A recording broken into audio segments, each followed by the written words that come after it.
cakap bila nak makan ni, dia cakap tu, dia marah pengusi tu.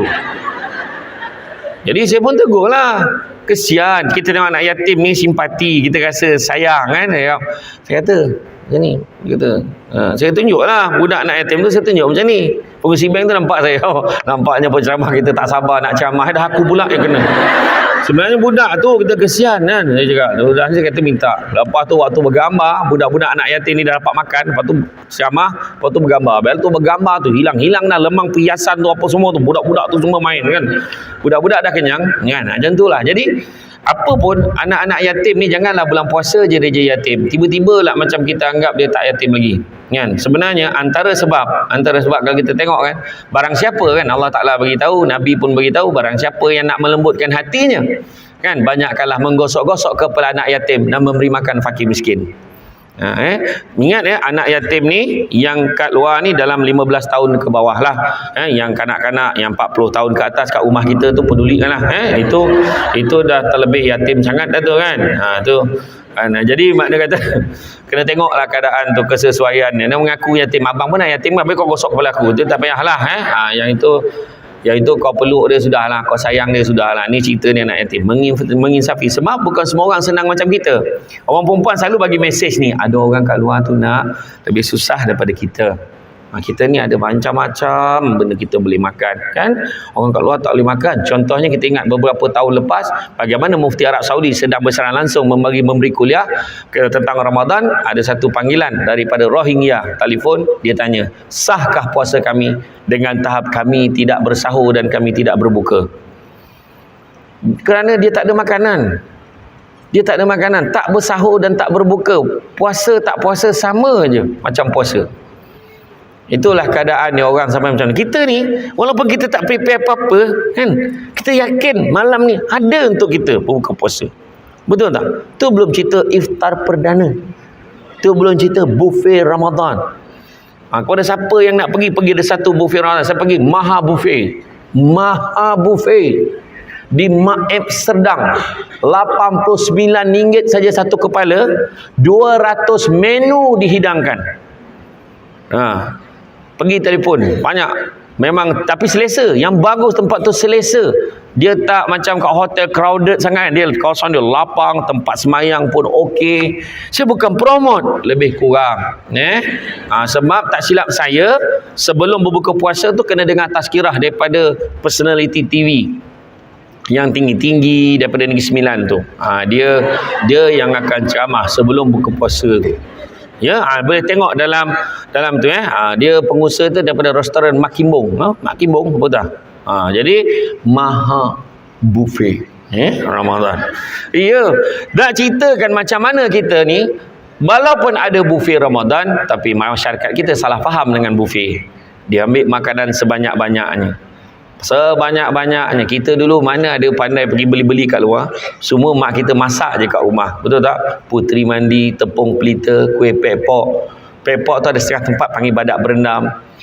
Kan? Ada panggil kuih sepang. Kan? Dia sebenarnya ikut bentuk sebenarnya. Ikut bentuk. Jadi semua kuih homemade saja. Betul tak? Hari ni apa dia? Hari ni ada apa? Kan? Kalau kita tengok Nabi macam mana?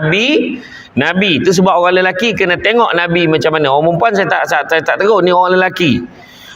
Kalau ikut Nabi, masuk aja asar, Nabi lagi kuat Nabi beribadah sebab Nabi tahu sekejap lagi dah nak berbuka dah. Nabi kejar pahala sebanyak-banyak je waktu sedang berpuasa. Kena pahalanya ekstra waktu kita berpuasa. Tapi orang lelaki masuk aja asar, dia dah terbayang bazar Ramadan mana dia nak singgah. Apa aku nak bawa balik untuk keluarga aku? Apa aku nak beli? Saya tegur orang lelaki saja. Orang perempuan saya tak tegur. Sebab orang perempuan bukannya asar. Waktu sahur dia dah terfikir dah malam kan apa. Itu sebab tak boleh tolong lah. Jadi biarkanlah. Sebab orang perempuan kenapa kena fikir macam tu? Sebab orang perempuan ni dia adalah chef de mission. Dia adalah orang yang tanggungjawab dengan gelanggang dia, dapur tu gelanggang dia. Dia akan tentukan makanan apa yang untuk dipanaskan, untuk dimakan waktu berbuka puasa dan sahur. Itu orang perempuan.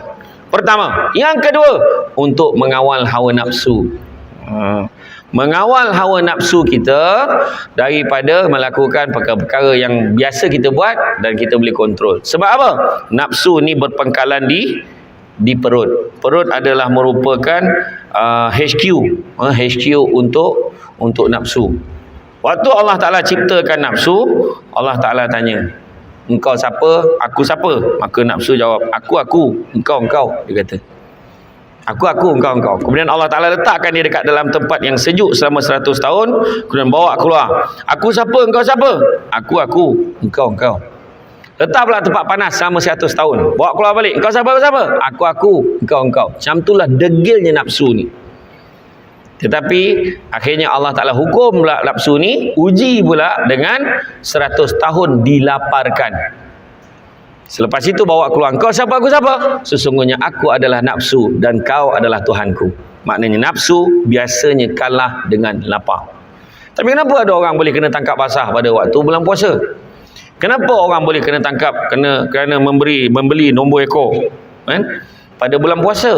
Kena tangkap dekat pusat refleksologi urut. Kan? Kenapa? Sebab mereka tidak menghayati Ramadan dengan sebenar-benarnya. Mereka tidak berpuasa dengan sebenar-benarnya. Itu yang jadikan nafsu mereka lebih besar daripada apa yang mereka kerjakan untuk ibadah. Tu sebab kalau kita tengok, ada orang bulan Ramadan dia makan lagi banyak daripada bulan tak puasa. Itu sebab kita buat weight challenge. Mungkin Datin boleh buat satu program weight challenge. Kita buat semua ahli-ahli bakat, kita akan timbang berat badan masing-masing pada 5 hari sebelum Ramadan tiba. Kita timbang berat badan pada semua yang nak masuk. Kemudian pada 15 Ramadan, semua orang kena timbang balik semula. Kita akan bagi hadiah siapa yang paling banyak turun kilogram berat badan dia, paling banyak turun daripada berat asal yang dah timbang tadi. Pada 15 Ramadan, hadiahnya nombor 1 sampai nombor 20. Dan grand prize hanya untuk 5 orang sahaja akan timbang 2 minggu selepas Syawal. Kau akan nampak berpusing jarum timbang tu, kan? Menggigil-gigil dah jarum tu, dah tak boleh tahan dah. Cepat turun. Jangan kau berdiri lagi dah kat atas tu. Macam itulah kan. Macam-macam bondo ditolan kan. Jadi mana kata tu yang kedua. Yang mengawal hawa nafsu. Untuk makluman semua, menurut kajian daripada Pembadanan Pelupusan Sisa Pepejal sebelum PKP dan hari ini lebih dahsyat lagi kempen-kempen buffet Ramadan ni. Untuk makluman semua, rakyat Malaysia membuang kira-kira 17,800 tan makanan setiap hari pada bulan Ramadan. 17,800 tan makanan yang dibuang setiap hari pada bulan Ramadan. Manakala sepanjang bulan Ramadan 270,000 tan makanan yang dibuang itu adalah makanan yang belum pun disentuh. Cuba fikir. Begitulah teruknya perangai orang Malaysia ni bila makan pada bulan Ramadan. Tak salah kalau hari pertama kita tak pandai bajet. Seorang perempuan kena kontrol suami dalam hal ini, kontrol rumah tangga dalam hal ini, kontrol diri kita bila pergi ke bazar Ramadan. Pergi bazar Ramadan, tawaf 7 kali, sa'i 7 ulang-alik. Dan masa tu nasib baik Allah bagi kau jari 10 je. Bersangkut semua dah ni. Dan syak strategi. Mentang-mentanglah dia ketua Angkatan Tentera Panglima Angkatan Tentera. Okey, sekarang tengok jam masing-masing. Okey. Semua seorang pergi sana cari tafufah, ni seorang cari mihun sana, seorang cari sini. Setkan jam 5.30 jumpa balik kat sini. Oh, bayang tu syak strategi. Dan semua penuh macam ni. Kan? Sampai kat rumah faham hari pertama tak habis. Macam mana nak habis? Roti john seorang sebatang, mutabak seorang sekeping, kan? Lepas tu segala makanan yang bunyi Cina kau beli. Taufu fa, yong taufu, char kway teow, semua kau beli. Dan kemudian bila makan sikit-sikit, tak apalah, simpan sahur. Simpan sahur. Waktu sahur kan? Masa tu muka macam nak kena tinju je. Kan? Akhirnya membazir dan buang. Tak apa. Ingat tak Nabi kata, orang yang cerdik dia tidak akan membenarkan dirinya jatuh dalam lubang yang sama 2 kali. Dah tahu semalam tak habis, kurangkan. Kurangkan. Orang perempuan, wanita yang bahagia bila tengok makanan dihidang licin, settle, dia bahagia. Mana? So, pastikan perkara ini. Dan yang ketiga, untuk menyuburkan perasaan jujur, pemaaf, bertolak ansur pada bulan Ramadan. Orang perempuan sangat happy bulan Ramadan. Dalam bulan-bulan lain cukup payah nak dapat. kan, suami yang bergelar ketua angkatan tentera, kan, pemerintahan, latihan dan doktrin tentera darat. Macam karangan aku baca beratas ke bawah, kan, betul tak? Betul Datin, bulan lain payah, husband sibuk, kejap jumpa Menteri Besar, kejap jumpa Perdana Menteri, jumpa pimpinan tertinggi tentera darat, jumpa ada je mesyuaratnya, meeting sampai maghrib, malam kadang-kadang. Tapi bulan Ramadan punyalah, dalam bahasa orang putih tu unsangkerable, kan? Nah, tak disangka-sangka.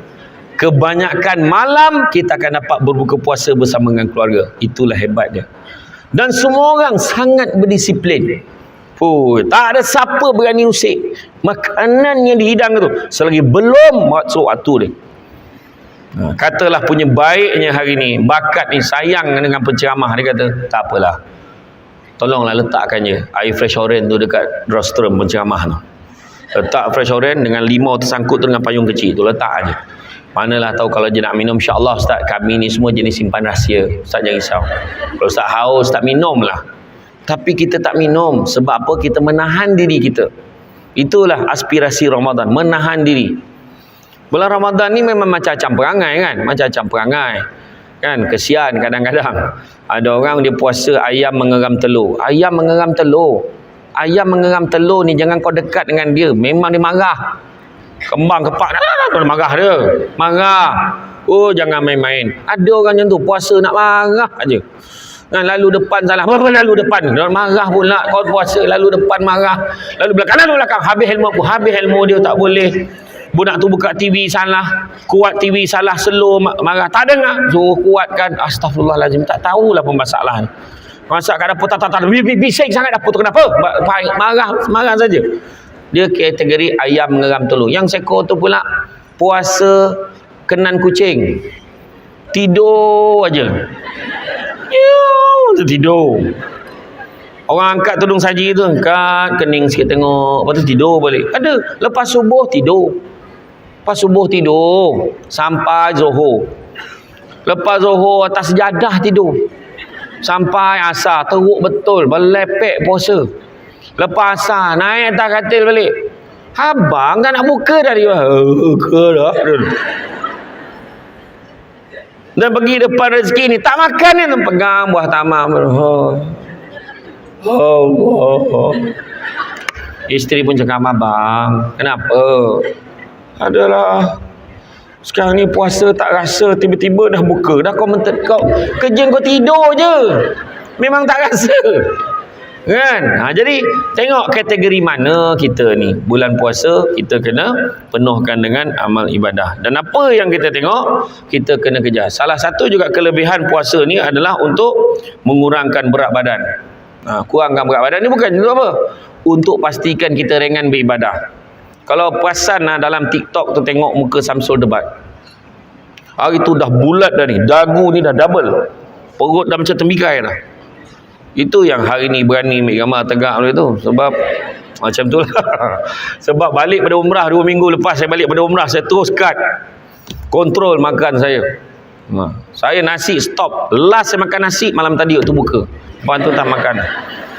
Itulah dia kan, kontrol. Sebab kita nak ringankan diri kita beribadah. Bukannya kita jangan salah niat tau. Aku ni aku badan biar cantik. Tak ada. Kalau muka kau dah tak boleh belah tu, memang macam tu je. Kau kena faham. Kita ringan kurangkan berat. Sebab bukan. Sebab kecantikan itu subjektif. Betul tak? Pada orang ni lawa, pada orang ni tak lawa. Macam contoh ni Lofa, orang cakap dia lawa. Pada saya biasa je, kan?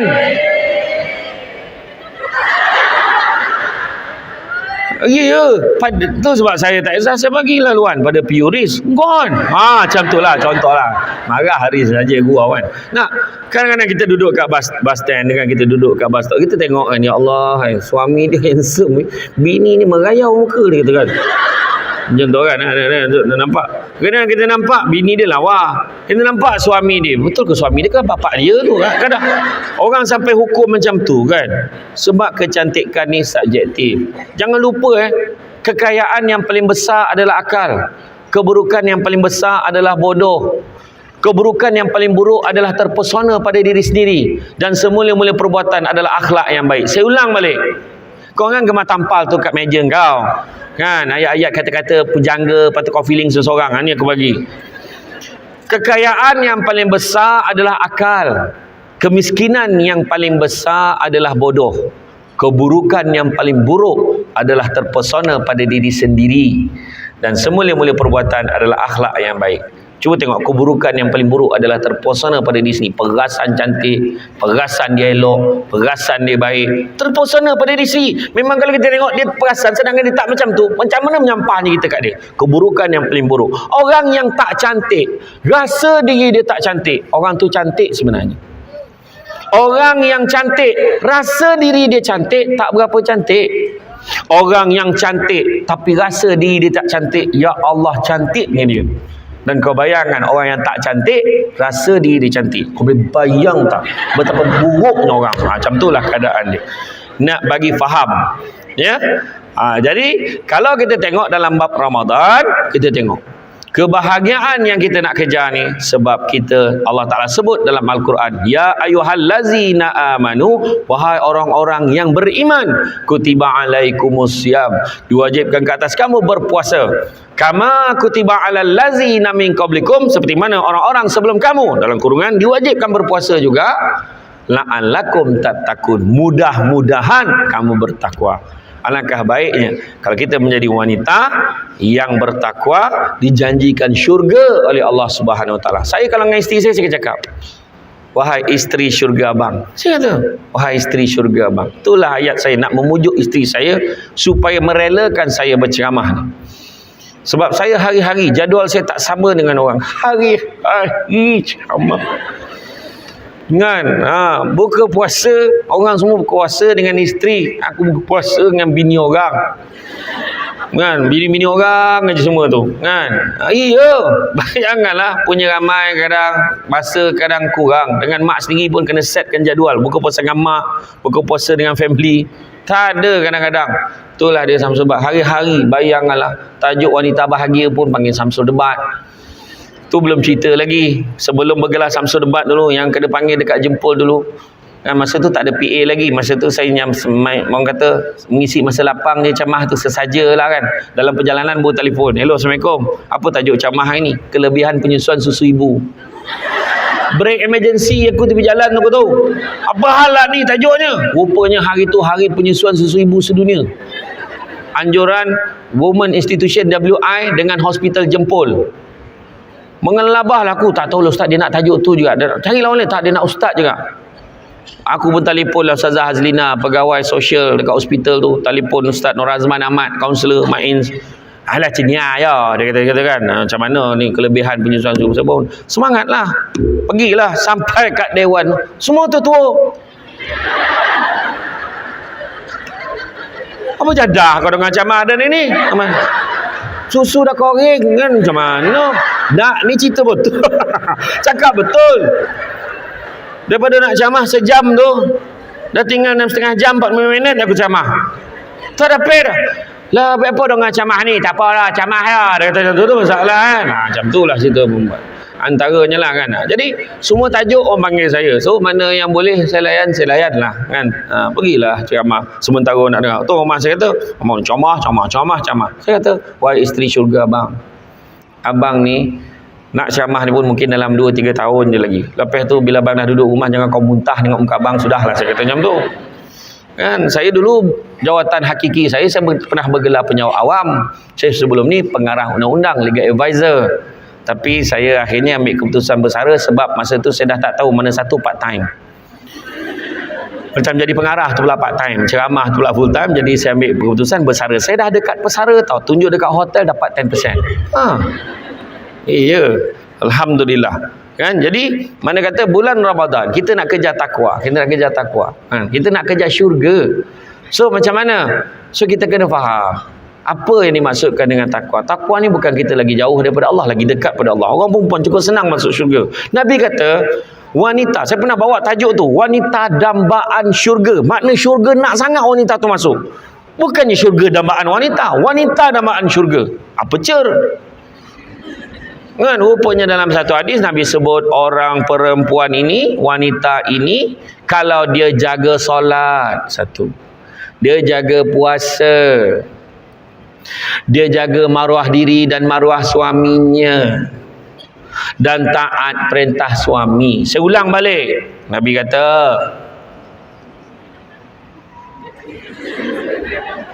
aku tengok kau reaksi kau macam tu. Kau nak salin ke tak? Aku bagi. Kalau aku ulang tu, mana nak bagi pulang kau salin?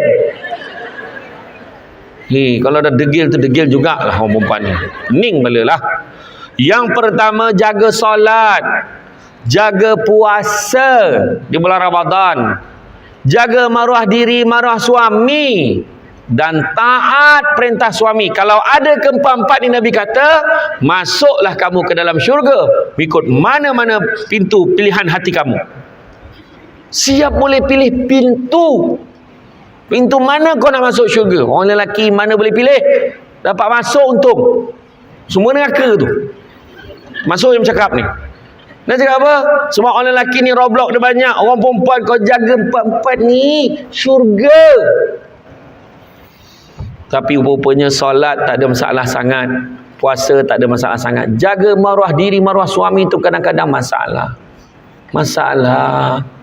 Kadang-kadang ada perempuan ni, dia gemar bercerita pasal orang. Sampai orang tahu, alah dia tu lah yang mulut jahat tu. Orang tahu, jatuh maruah suami dia.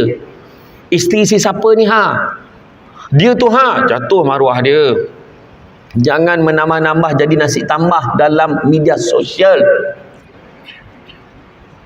Perceraian artis-artis bukan untuk kita komen. Mereka masih dalam proses. Doakan yang terbaik. Kau komen, kau dah tak suka, kau ceraikanlah. Apa hal kau bagi nasihat macam tu? Masa ni semua salah, semua perempuan salah. Saudara kau tak gunanya jantan. Jangan. Yang kena Samsul lain pula tu.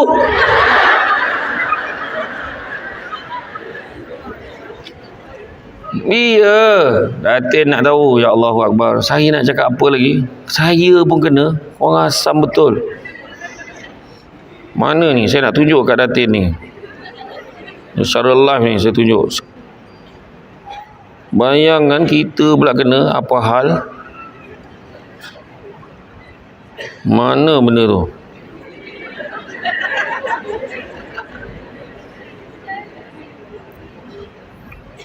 Siap gambar saya tengah macam ni tu. Sekejap, tengah cari ni. Kejap, nak pergi ni. Sekejap.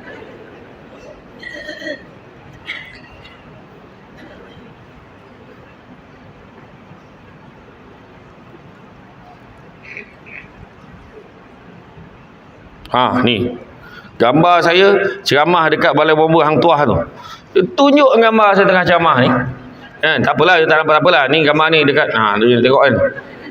Dulu minat sangat dengan beliau ni, tapi sejak ada kes dengan Ira terus boykot ceramah beliau. Apa hal?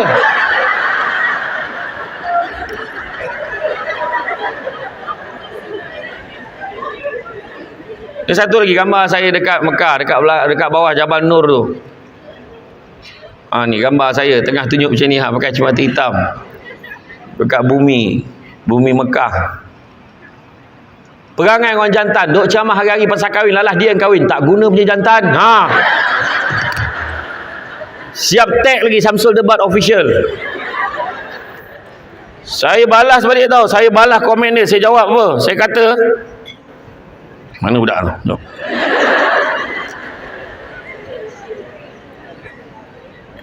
Geram aku, jom.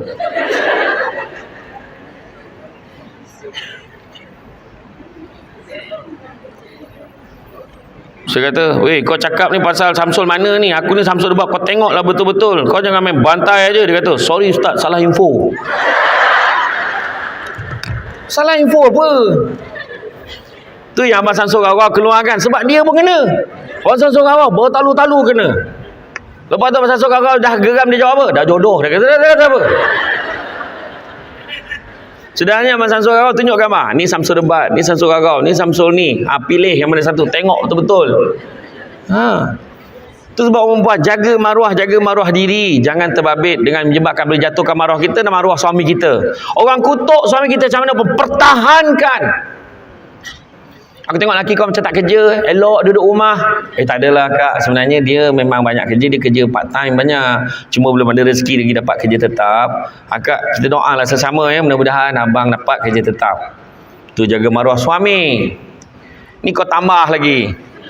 Tengok lelaki kau macam tak kerja, elok rumah. Memang kak menyusahkan orang, mati lagi baik. Kau cakap macam tu. Jangan macam tu. Jangan nambah perisa.